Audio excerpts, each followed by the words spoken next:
Bueno, ahora las voy a introducir en un nuevo tema que son las emociones. Van a descubrir la funcionalidad que tienen las emociones básicas.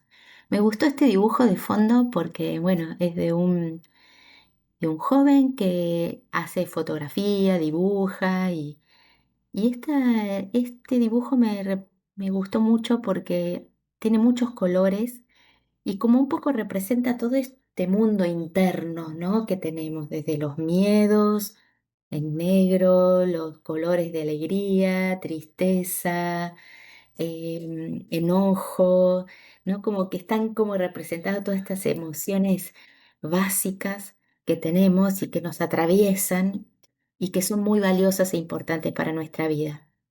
La persona que se pone en el lugar del otro, que está cuidando y siempre mirando hacia los demás, a veces se corre de sí mismo y a veces eh, ese niño interior, ¿no?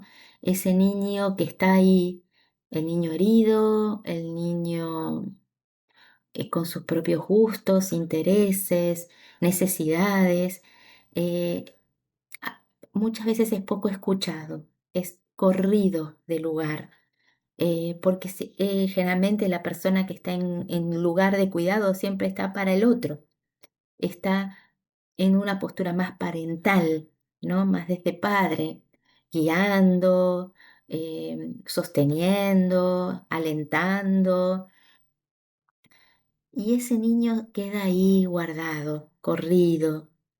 Es una manera también de sentir que puede reparar muchas cosas de que su propio niño necesita. Lo que pasa es que a veces lo peligroso que puede ser o lo complicado en este tipo de lugar, cuando yo me pongo en ese lugar de cuidar mucho, que a veces le doy al otro lo que yo hubiese necesitado y no tanto lo que el otro en realidad está necesitando. Entonces muchas veces muchas veces o algunas veces, cuando me pongo en ese lugar de cuidador, estoy más bien reparando, queriendo reparar lo que mi niño necesitó o lo que mi niño o mi niña está necesitando.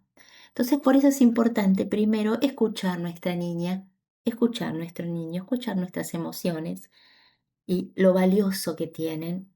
Ya lo van a ver en la próxima conferencia, en la próxima charla, lo valioso que tienen las emociones y lo valioso que es escucharnos y que nosotros podamos ser nuestros primeros cuidadores, ¿no? Que nosotros podamos cuidarnos a nosotros mismos, escucharnos a nosotros mismos y abrazar, ¿no? Tomar esa niña, ese niño, donde yo le puedo decir, te voy a dar lo que necesitas. Quizás no te lo pudieron dar, pero yo sí te lo voy a dar.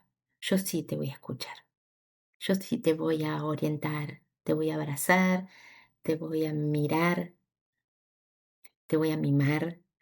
Entonces las aliento a que se escuchen mucho primero.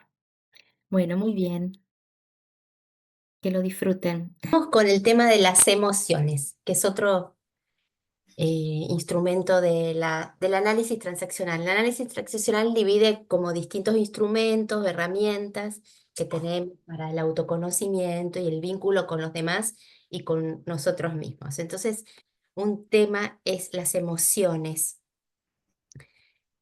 Esto se los traje porque es como una integración, en realidad, de análisis transaccional, es como una integración propia que hice yo, em, de análisis transaccional, programación neurolingüística y Gestalt. Es un poco para encuadrar dónde estarían las emociones, digamos, ¿no? Nosotros, en este esquemita, sería como ante cualquier estímulo, tanto externo como interno, ante una realidad, ante una situación o ante un problema, que es lo que nosotros nos aparece quizás externamente, ¿no? Desde afuera, sería como el mundo externo, la Gestalt dice que es el mundo externo, hay un mundo interno, antes, o sea que es como algo que pasa dentro nuestro antes de actuar, ¿no? Uno lo que observa es después lo que uno actúa, lo que uno dice, lo que uno hace frente a ese estímulo, frente a esa situación. Pero en el medio, digamos, pasa como esto puede ser segundos, digamos, ¿no? Y inclusive podemos no tenerlo consciente. Hay todo un mundo interno que están los pensamientos, las creencias, las ideas, o sea, cómo yo interpreto, cómo yo pienso. Antes de llegar a eso, me olvidé de decirles que hay ciertos filtros perceptivos, porque en realidad nosotros, esto es de neurolingüística, nosotros no tenemos, o sea, hay ciertas cosas que filtramos de la realidad, porque tiene que ver también muchas veces por cuestiones naturales del ser humano, que por ejemplo no escuchamos igual que un perro, no vemos igual que un águila, digamos, hay ciertas limitaciones también neurológicas que hace que la realidad posiblemente no la veamos tal cual como es, ¿no? Entonces, la neurolingüística dice que nosotros vemos un mapa de la realidad. Otro filtro perceptivo es los intereses personales, digamos, el mundo psicológico, personal de cada uno. Digamos, uno si ve una playa y un mar y ve un barco y el pintor va a decir, ay, qué hermosos colores y la persona, un filósofo va a hacer una frase, un pensamiento filosófico en cuanto a el mar y la inmensidad del mar, y el ingeniero va a ver el barco o el que le importa el ambiente, va a ver que quizás el barco está intoxicando el agua. Digamos, esa visión, de acuerdo a los intereses personales de cada uno, lo va a ver de alguna manera distinta. Y después hay filtros culturales, sociales, que tienen que ver con los aprendizajes sociales, qué sé yo, por ejemplo, qué sé yo, la comida, digamos, ¿no? Para nosotros los chinchulines son riquísimos. Si nosotros le contamos a otros lo que es un chinchulín, les parece horrible. O comer cerebro de mono, para nosotros es espantoso, pero en otro ámbito, en Asia, en otros lugares, comen esto, ¿no? Entonces, eh, esos filtros que ya tenemos de la realidad. Y después está nuestro mundo interno, que sería cómo nosotros le vamos interpretando a través de las creencias que vamos construyendo, los pensamientos, también a través de las imágenes y recuerdos que nos traen eso que percibimos, y también está la emoción, lo que sentimos frente a este estímulo o esta realidad. Y de acuerdo a todo esto que pasa dentro, es como después actúo. Entonces podemos decir que la emoción es el significado más subjetivo, sentido, personal que tiene uno de una situación, y que la emoción, como la misma palabra, te mueve, va hacia la afuera. O sea, la emoción tiende a expresarse, a salir afuera, ¿no? Y una premisa básica de lo que es la emoción es que cualquier emoción es posible, o sea, no podemos juzgar la emoción. La emoción se siente, ¿no? Algunos diferencian, por ejemplo, emoción de sentimiento, emociones como algo más momentáneo en el momento, y sentimiento es como la emoción que se prolonga en el tiempo, ¿no? Pero bueno, no voy a diferenciar, voy a hablar de emociones en general. Entonces, lo que quizás no, cualquier emoción es buena, digamos, no se puede juzgar. Lo que quizás sí a veces no está tan bien, o está mejor o peor, es la forma que nosotros reaccionamos o actuamos frente a esa emoción. ¿Qué hacemos con la emoción? ¿No? Entonces podemos aprovecharla, podemos utilizarla positivamente y aprender de esas emociones, o podemos quizás solo ser una descarga, pero no nos nutre y no le encontramos una funcionalidad y algo que nos sirva para conocernos mejor y conocer al otro. Muy bien. Entonces, a ver, entonces decimos que las emociones yo inventé este dibujo, pero imagínense que es como si fuera todo energía dentro, digamos, y que hay 5 chimeneas. Acá es como 5 chimeneas, ¿no? Que las emociones se mueven, es energía que va moviéndose y que sale cada una en su chimenea. Digamos, cada una tiene su lugar para expresarse, ¿no? A veces pasa que estas emociones no es que son ni buenas ni malas, sino que son como capas de una cebolla, que algunas son más genuinas, que son las que están en el núcleo, y las otras son sustitutivas. ¿Por qué? Porque pasa que a veces, según la historia de la familia, las creencias, justamente esto que hablamos, creencias, pensamientos, recuerdos, imágenes de cosas que se han vivido, hay ciertas emociones que se nos es permitido expresar o sentir y otras que no. Entonces, cuando está prohibido en esa historia de la familia expresar, por ejemplo, enojo, que te dicen, mira, si te enojaste sos malo, eh, sos mal hijo, o si estás triste, sos un maricón, no sé cómo se dirá en otros países, pero sos débil. Eh, entonces, hay ciertas creencias o ciertos mandatos que nos hacen que cierta emoción sea prohibida. O sea que esa chimeneita de la tristeza no se puede sacar porque no te permiten estar triste, porque está mal, ¿no? Que tenés que siempre estar contento, que hay que estar bien. Entonces, ¿qué hace? La emoción se la rebusca, empieza como a buscar, buscar, buscar y sale por otra chimenea. Entonces sale sustituida por otra emoción. Por ejemplo, la tristeza puede estar disfrazada de enojo, ¿no? Una persona que está siempre enojada en el fondo puede estar cubriendo un dolor, una pérdida, un dolor que tiene profundo de tristeza.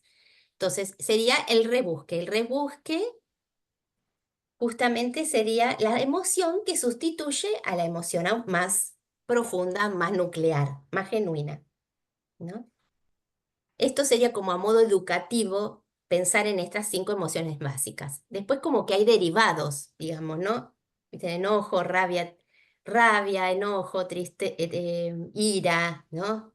Tristeza puede ser angustia, o sea, se puede ir como derivando, pero bueno, tomamos estas 5 que son las las fundamentales o básicas que toma el transaccional.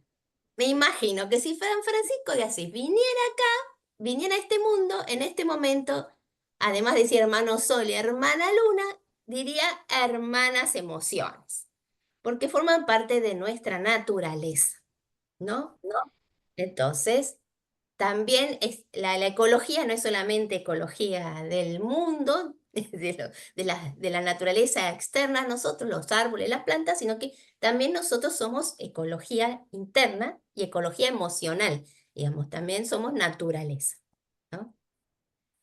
Entonces, como que también me parece interesante tomar qué actitud yo voy a tener frente a las emociones, ¿no? También esta apertura a darme permiso y a darme cuenta lo que siento y escucharlas, ¿no? El miedo nos prepara para los peligros reales, actuales o potenciales. O sea, que nos ayuda a prevenirnos de los peligros posibles y reales.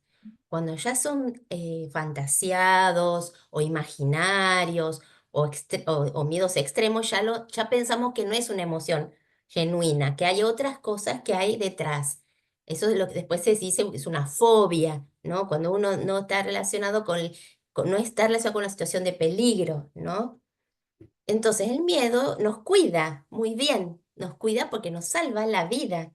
O sea que no sentir miedo es desprotección. O sea, si vos no sentís miedo, podés estar en peligro hasta de tu propia vida, ¿no? Entonces es muy valiente el que logra sentir miedo y a veces ante el miedo hay como 2 tipos de reacciones. O la enfrentamos o huimos. O sea que huir también es una buena reacción frente a una situación de peligro, porque también tenemos que considerar hasta dónde nosotros tomemos las herramientas suficientes para enfrentar esa situación, ¿no? Entonces, entonces el miedo es causado por una información que es realista, ¿no? Y la conducta apropiada que uno tiene que tener frente a alguien que siente miedo es protegerlo y ayudarlo a enfrentarlo si es posible enfrentarlo, ¿no? Entonces, como ir buscando qué herramientas o qué cosas, acciones está bueno hacer para prevenir que eso, que lo que temo no pase, ¿no? O no está pasando. A veces pasa mucho en los niños chiquitos que son, como no tienen la fantasía entre la fantasía y la realidad, están más confundidas, obvio que sienten miedo ante situaciones, qué sé yo, que haya un fantasma en el armario, que, no sé, cosas que les aparece y es lógico eso. Entonces, uno como papá acompaña para ayudarlo a decir, bueno, te acompaño, miro con vos, vamos a mirar el placar, fíjate, ¿te parece que hay? Ayudarlo a conocer, a descubrir la realidad de a poquito, ¿no? A veces también está bueno escuchar a los niños cuando dicen que tienen miedo a situaciones, porque a veces me ha pasado, una vez me pasó en el consultorio, que yo le decía, ¿tenés miedo que entren ladrones? Tenía miedo que le entren ladrones en la casa. Entonces le empecé a preguntar, ¿cómo está tu casa? Y empezó a contarme que no tenía rejas, que a veces la puerta quedaba abierta, o sea que era un miedo real. O sea que uno dice, ay, tienen miedo los chicos, en realidad era algo real. Entonces era ver con los papás qué se podía hacer para que se sienta más seguro, ¿no? El enojo es una emoción que justamente nosotros tenemos nuestro espacio personal propio, ¿no? Eh, esa distancia óptima también, ¿no? Es como este espacio íntimo, distancia que tiene que ver con nuestro espacio personal también, ¿no? Si uno hace con las manos así, digamos, es nuestro espacio íntimo, ¿no? Y también tenemos nuestro espacio de nuestro lugar, nuestro hogar, nuestra casa. Y nuestro espacio personal puede ser también nuestros pensamientos, nuestras ideas, nuestras personas queridas. Entonces, todo ataque, la invasión, el ataque, el entrar en esos espacios personales, bienes propios, personas que queremos, pensamientos o creencias, ideas nuestras, nuestra integridad personal, uno reacciona frente al enojo, con enojo. Defiende ese espacio personal, ¿no? Entonces es el enfrentarse a ataques, a valores, también cuando nos atacan nuestros propios valores, ¿no? Nuestra dignidad, nuestros derechos. Entonces se defiende enojándose. También nos sirve para decir basta, poner límites. Hasta acá llegaste, justamente. Te encontrás y decís basta, hasta acá llegaste. A diferenciarme del otro. No estoy de acuerdo con vos. Esto no lo siento así yo, no lo me parece, no lo pienso diferente. Nos ayuda a confrontar, ¿no? A decir lo que pensamos diferente al otro, ¿no? A promover un cambio de conducta en el otro. O sea, las caricias, por ejemplo, correctivas, ¿no? Tienen que ver con el enojo. El enojo nos ayuda a poner límites, ¿no? Pero el enojo es como algo como muy fuerte, como emocionalmente, digamos, un movimiento muy brusco, ¿no? Porque emocionalmente, hasta fisiológicamente, nos hace como que irrumpe. Entonces, ahí este enojo es como ir aprendiendo, como a moderar para poder ayudarnos a pensar qué hacer. Entonces, fíjense que acá las conductas apropiadas ante la situación de enojo es decir, bueno, paro, como el stop, look, go, paro, ¿no? Analizo qué es lo que me enojó. ¿Hay algo que te dolió o te molestó? O sea, ¿cómo ayudaríamos a alguien o cómo me ayudaría a mí mismo cuando estoy enojado? Analizarlo, ¿no? ¿Qué me dolió? ¿Qué me molestó? ¿Qué situación te hizo sentir así? ¿Qué estoy necesitando para poder pedir lo que necesito? ¿Cómo te hubiese gustado que pase para poder confrontar también y explicar cómo quisiera, de qué manera? ¿Qué podemos hacer con esto? ¿Por qué? Porque el enojo está bueno cuando buscamos resolver la situación, porque como es una acción, te lleva a la acción, te lleva a querer hacer un cambio, resolver la situación y buscar la manera de resolverla positivamente, ¿no? Porque si el enojo queda ahí sin resolver, sin accionar, queda ahí como se transforma en un rebusque, en una emoción que se puede ser en resentimiento, en ira, en violencia, en queja. ¿no? También, porque no resolvemos, no accionamos, ¿no? Muy bien, y no se estresa. La fisiología también, en lo biológico, el enojo te lleva como a mover, como a ir afuera, ¿no? A accionar. La tristeza es más lenta y te hace ir para adentro, ¿no? Es como que no te dan ganas de nada, como que te encerrás, te guardás, ¿no? Es como más lenta, más para adentro. Las emociones es muy complicado a veces ponerle palabras porque son sensaciones, es un cúmulo, son a veces por eso está el arte. Yo creo que el arte es otra posibilidad de lenguaje que nos permite expresar las emociones, los símbolos, las imágenes, ¿no? Porque es la forma que también tenemos de expresar todas las emociones en realidad, ¿no? Porque también a través de imágenes, de canciones, de expresiones artísticas, ponemos las emociones todas como forma de lenguaje, ¿no? Las tristezas nos ayuda a elaborar pérdidas, pérdidas de personas queridas, pérdidas de bienes, de ilusiones, de limitaciones reales, ¿no? Para poder transformarlas, ponerles un lugar, darles un significado nuevo. Necesitamos, por eso vamos para adentro, porque necesitamos acomodarnos nuevamente a esta nueva realidad sin la persona, sin la ilusión, a pérdidas definitivas. Son pérdidas inevitables, que ya no podemos volver atrás, ¿no? Podemos perder una etapa evolutiva, ¿no? Perdemos la infancia, perdemos la juventud, ¿no? Entonces, perdemos etapas, entonces también es un duelo. El duelo es lo que se llama el proceso que nos ayuda a elaborar esas pérdidas y se manifiesta a través de la tristeza. Es una de las emociones que aparecen en el duelo, ¿no? Entonces, es como si fuera que tenemos una herida y esa herida se va cicatrizando, se va haciendo una cascarita a través de la expresión del llanto, de la tristeza, de dejarse, es darse tiempo a ir para adentro para reacomodarse, ¿no? Acomodarse nuevamente. ¿Y qué sería la conducta adecuada ante la tristeza? No hay nada que hacer. Con la tristeza, con una pérdida, en general no hay nada que hacer ni que decir.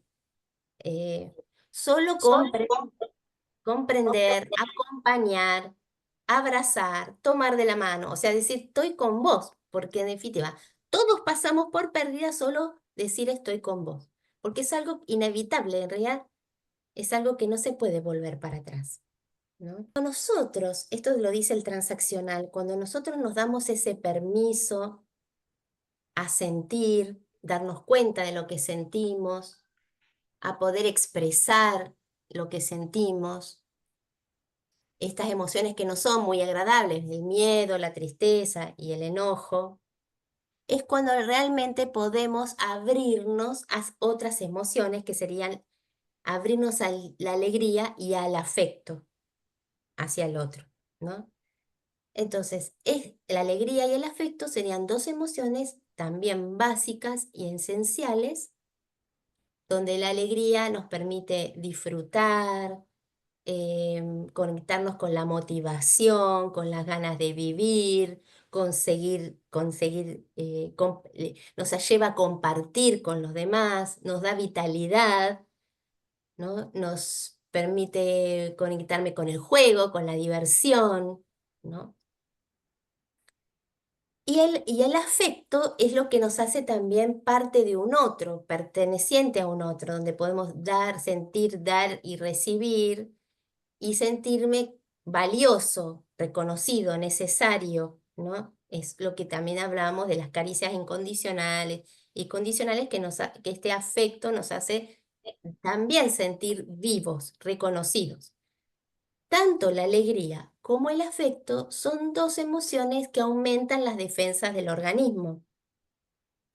Por eso están esas experiencias de los payamédicos que van a los hospitales y, y van a alegrar a los niños, que se descubrió que en la medida que se conectan con la alegría, mejoran su salud.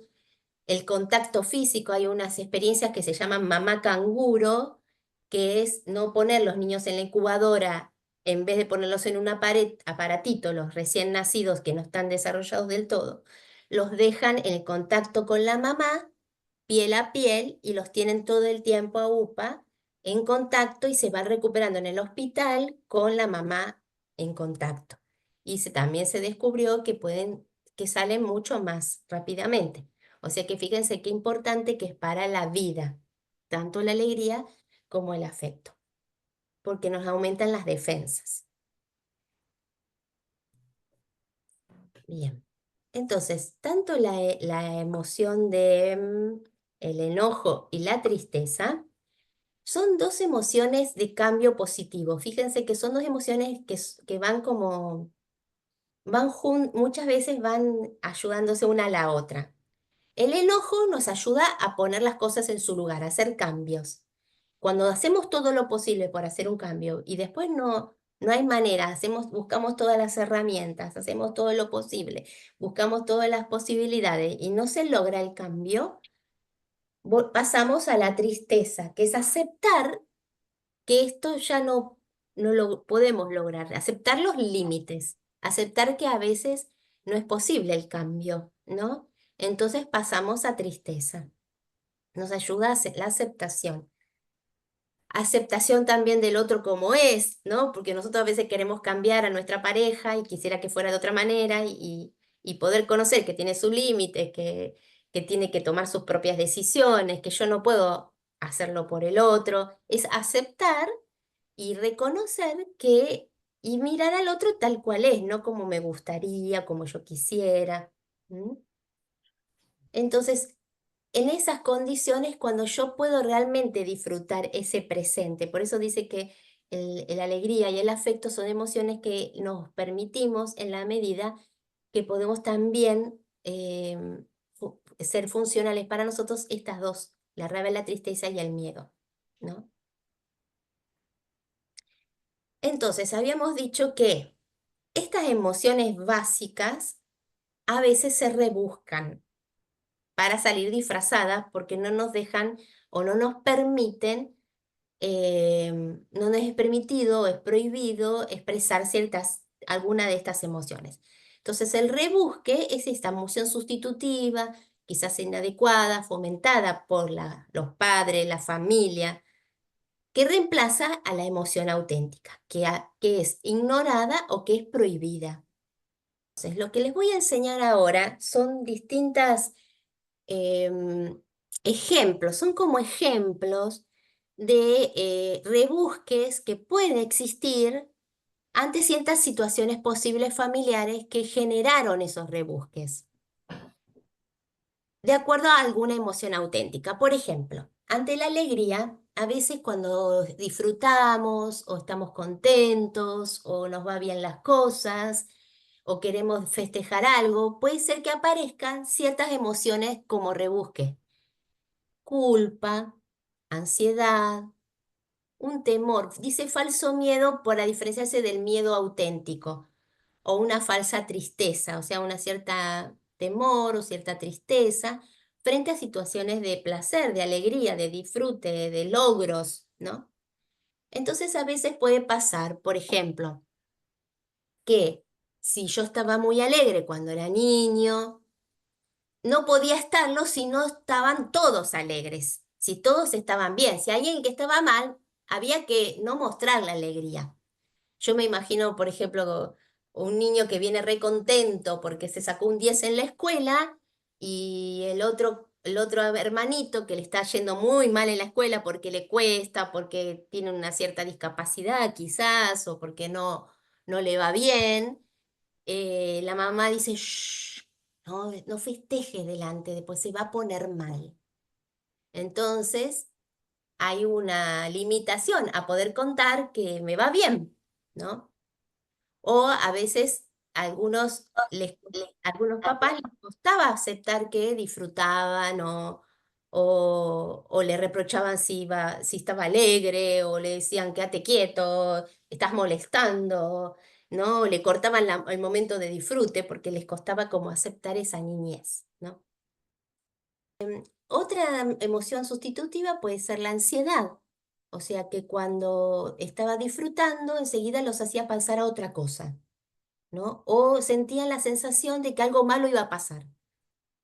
O a veces también los niños copian actitudes de los padres. Por eso se dice que muchas cuestiones emocionales son transgeneracionales.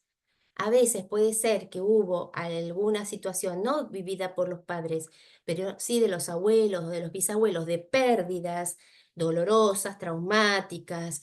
Entonces, la tristeza o la ansiedad de que algo pase, accidentes, de que algo pase, supongan, qué sé yo, en Navidad y en Año Nuevo que están festejando y pasa algo trágico. Esas emociones que no se pudieron como elaborar o esas pérdidas que no se pudieron duelar, se van transmitiendo, entonces ante una situación de alegría aparece como la ansiedad de que algo malo va a pasar, ¿no? El miedo también es algo similar, ¿no? El miedo a que algo suceda o a veces algunos no le permitían disfrutar, los castigaban por disfrutar, por pasarla bien. La falsa tristeza es también esto de que a veces hay situaciones de tristeza en la familia donde no pueden disfrutar del todo una situación, ¿no? Vivencias de tristeza que han vivido, que han tenido. Y a ver cómo sigo. Esperen, que se me fue. Ahí está. Por ejemplo, el afecto, expresar afecto y amor también a veces puede estar con rebusque de otras emociones como sentirse inadecuado, porque a veces se los burlaba cuando había manifestaciones de cariño, se burlaban a los niños, ay, mira, que se quieren, se aman, ahí se dan un besito, ¿viste? O sea, empiezan a descalificar expresiones de cariño, ridiculizarlos, rebajarlos, ¿no? A veces también pasa que familias que les cuesta expresar el afecto, em, parejas pasa mucho, ¿no? De pelearse todo el tiempo, molestarse, pelearse, como una forma de cariño, de expresar cariño.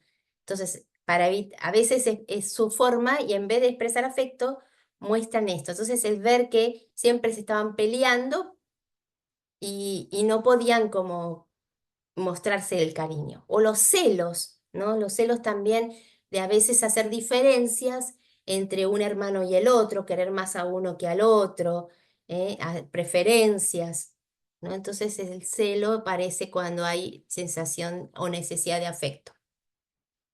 El miedo también a veces se transforma en alegría, se puede rebuscar con alegría. O sea, como esto, de reírse de situaciones de peligro. Por ejemplo, los nenes, te caes y te sentís mal y te asustás, pero otros se ríen. Te pasa algo malo, otros se ríen. Ah, te accidentaste, va, jajaja, te pasó esto. Reírse de situaciones de peligro es un rebusque de miedo.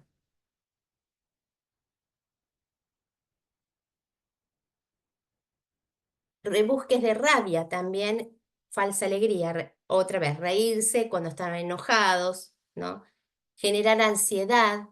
A veces pasa de que la violencia es tan grande en la familia que hay un como temor a que pueda llegar a ser algo malo. Entonces, el enojo genera mucha ansiedad porque tiene mucho miedo que pase algo muy grave ante la violencia, que pueda llegar a matar a alguien, ¿no? Entonces, tu fantasía de niño es pensar que algo malo va a pasar, ¿no? O ponerse triste, muchas veces la depresión eh, es rebusque de enojo. O sea, las personas que están deprimidas o no tienen ganas de nada es porque no sacan, no ponen límite, no dicen lo que no les gusta, les cuesta expresar lo que les molesta. ¿Mm? Entonces, la rabia, en vez de expresarla hacia afuera, se vuelve contra uno mismo, ¿no? Entonces empiezan los autorreproches, los pensamientos negativos y de maltrato hacia uno mismo, que es propio de la depresión, ¿no? Es el enojo implotado, se dice, ¿no? Muchas veces también el enojo se puede rebuscar en enfermedades psicosomáticas, cuando se pone en el cuerpo. También las otras emociones. La culpa también es reprochar o decir cómo vas a estar enojado, no me querés, sos malo, ¿no? Poner una situación de pecado o de culpa, ¿no? El estar enojado. Entonces, la tristeza puede estar también expresada con alegría, como que estamos siempre contentos y hay que estar bien, y hay que estar bien, y hay que reírse, y hay que sonreír, porque aunque estás mal, hay que la vida te sonríe, entonces estar mal no es posible en una familia. Dice transacción de la horca porque se refiere a cómo en la antigüedad los eran espectáculos, la horca de las personas, digamos, ¿no? Ahorcar a una persona, se juntaba todo el pueblo y era como un espectáculo. O sea, algo triste, que es una muerte, se hacía como algo alegre, como una diversión, ¿no? Entonces, es reírse en vez de mostrar el estar mal. La rabia, el resentimiento, o sea, si estabas triste, se burlaban hasta que te enojabas y además otro familiar competía por demostrar más tristeza. A veces pasa eso también de que alguien, por ejemplo, vos le contás a tu mamá que estás triste y tu mamá está más triste. Ah, yo estoy triste porque estás triste, ¿no? Entonces, o le contás a alguien que te sentís mal y el otro está peor que vos. O sea, no encontrás nunca la posibilidad de que el otro te pueda comprender y entonces te da más rabia eso, ¿no es cierto? Enojo en vez de estar triste. Muy bien, ahora que conoces y descubriste cuál es la funcionalidad de cada una de estas emociones básicas, lo que te propongo es hacer un registro, una cierta autoevaluación de cómo estás con cada una de estas emociones básicas.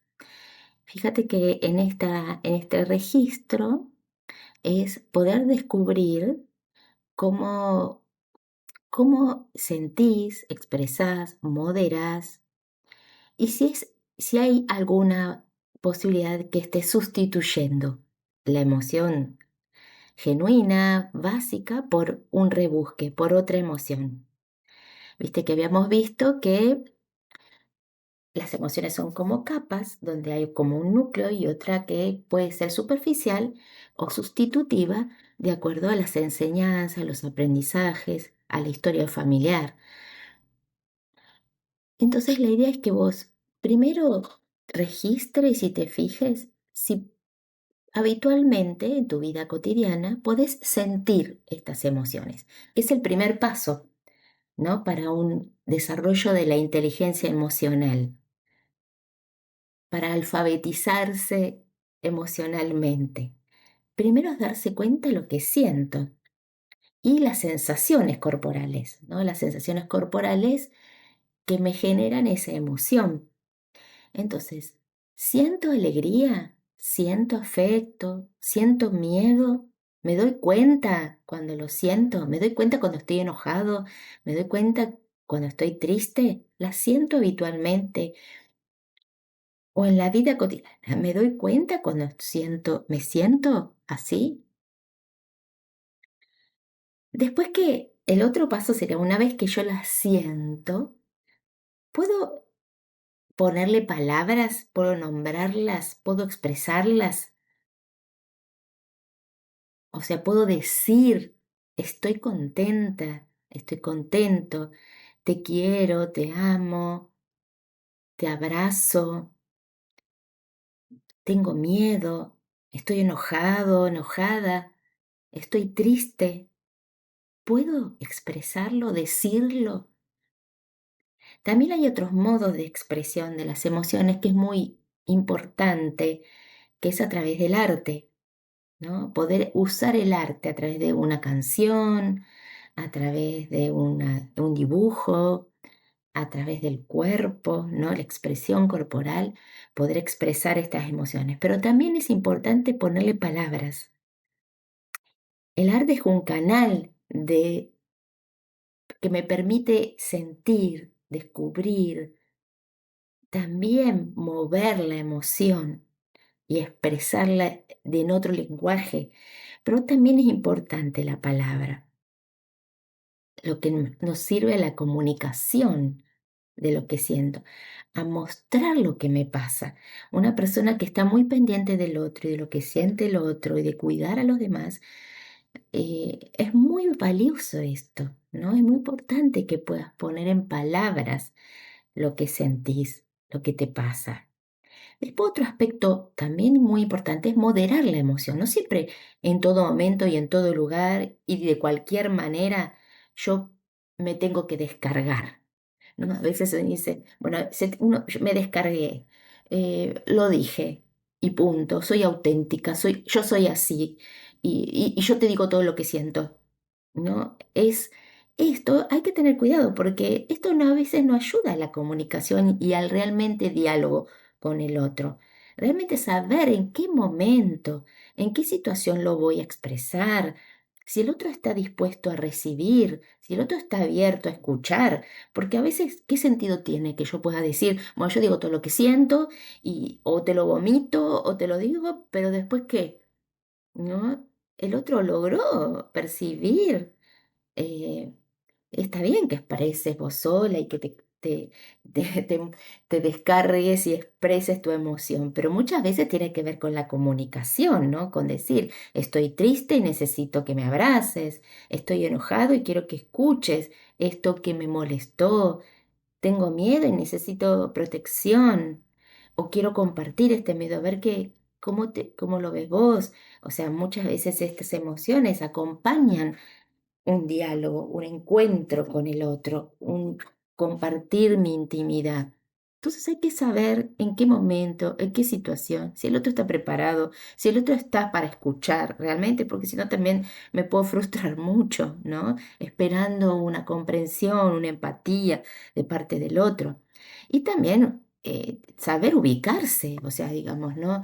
Uno si tiene que ir a trabajar, a veces y está transitando un duelo, lógico que no puede estar llorando todo el tiempo, tiene que saber, bueno, que focalizarse en ese momento, en el trabajo, que quizás muchas veces focalizarse en otra cosa o estar en otra cosa ayuda también a ese proceso. O cuando estoy muy enojado, explotar, digamos, ¿no? No es a veces adecuado porque el otro no logra entender qué es lo que realmente me enoja. Entonces hay que saber qué hacer con la emoción, como una plastilina que la tengo, no descartar, sí escuchar, sí expresar, pero saber moderarla, ¿no? Amasarla, esa emoción, ¿cierto? Y esto de expresar el afecto también, ¿no? También es importante en qué momento, qué situación, ¿no? Capaz que hay en un momento adecuado, saber moderar esa emoción, ¿no? Con todas las emociones. La alegría también, digamos, ¿no? Si estamos hablando de una situación profunda, si estamos hablando de algo serio, de algo, está buenísimo que vos digas, vos estoy contento por tal cosa, pero quizás también saber ubicarte en el contexto donde estás, con quién, en qué momento, ¿no? La emoción necesita moverse, pero también está bueno saber moderarla con el adulto, cuándo conviene, ¿no? En qué momento, para que eso ayude a una real comunicación, una comunicación fluida, auténtica. Y después que te fijes que si hay alguna de esas emociones que te cuesta sentir habitualmente, ¿no será que la estás tapando o rebuscando con otra? Como ver si podés descubrir que a veces cuando no expresas alegría o afecto, miedo, tristeza, enojo, quizás las soltás, ¿no? Y la expresás de otra manera, con otra emoción, como ir viendo, escuchando esto que ya escuchaste de las distintas rebusques que existen para cada emoción, fíjate con cuál te identificas, con cuál sentís que a veces pasás por ahí, ¿no? para poder ayudarnos y ayudarte a ir siendo cada vez más genuino en esto que sentís y que te pasa, y a escucharte a vos misma, a vos mismo.